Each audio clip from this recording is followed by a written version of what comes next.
My uncle Moses sat across from me, his knife resting on his lap. He always carried it when we were out this late. You hear that? He whispered. His voice so low I almost thought I imagined it. I froze, my hands gripping the edge of the blanket. At first, I heard nothing but the faint rustling of the grass and the distant howl of the hyena. Then it came, a low guttural hum, like the sound of the air being sucked out of the world.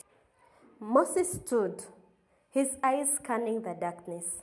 Stay close to the fire, he ordered, his tone sharp. I didn't move. My heart was pounding so hard it felt like the earth was shaking beneath me. The hum grew louder, closer, like it was circling us. And then I saw it, a shape darker than the night itself, moving through the grass. It was tall, impossibly tall. Its limbs long and twisted like tree branches. It didn't walk, it glided, silent and smooth, as the earth beneath it wasn't real. Moses shouted something, but I couldn't hear him over the blood rushing in my ears. Then the thing turned its head towards us. Or at least I thought it did. It didn't have a face, just a hollow void where the face should be. Run!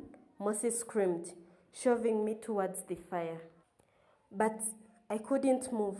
My legs were stone and my body frozen by the sight of it. The thing reached out its shadowy arms, stretching towards Moses. He slashed at it with his knife, but it went straight through like cutting smoke. Mercy! I finally screamed. He turned to me, his eyes wide with terror. Go, now! And then it took him. One moment he was there, shouting, fighting, alive. The next, the shadow wrapped around him. He was gone. No sound, no struggle, just gone. The fire sputtered, and I was alone. The elders always warned us about the shadow. They said it was an odd spirit. Angry and restless, it preyed on the careless and the curious. But we never took it serious, not until that night. When I stumbled back in the village, half mad with fear, no one believed me at first. You're saying the shadow took him? Asked Ayo, one of the hunters. I nodded, trembling. It wasn't human. It wasn't anything. It just took him. The elders gathered around, their faces grim. Old Mamanjeri shook her head. It's come back, she said, her voice trembling. The shadow hasn't been seen in years, but it has come back. Why now? Asked one of the younger women, her baby crying softly in her arms. Why take Mosi? Mamanjeri didn't answer. She just stared into the distance, her eyes clouded with something between fear and sorrow. We need to prepare, said Ayo. If it's back, none of us is safe. But how do you prepare for something like that? How do you prepare for something that isn't flesh and blood? Something that doesn't leave tracks or make a sound? The village descended into chaos. People stayed close to their homes at night, locking their doors and windows, whispering prayers to the ancestors, but it wasn't enough. 3 nights later, it happened again.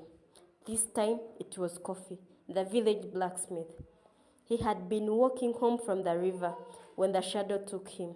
A young boy, Juma, saw it happen. It was so fast, Juma said, his voice shaking as he recounted the story. I was hiding in the bushes.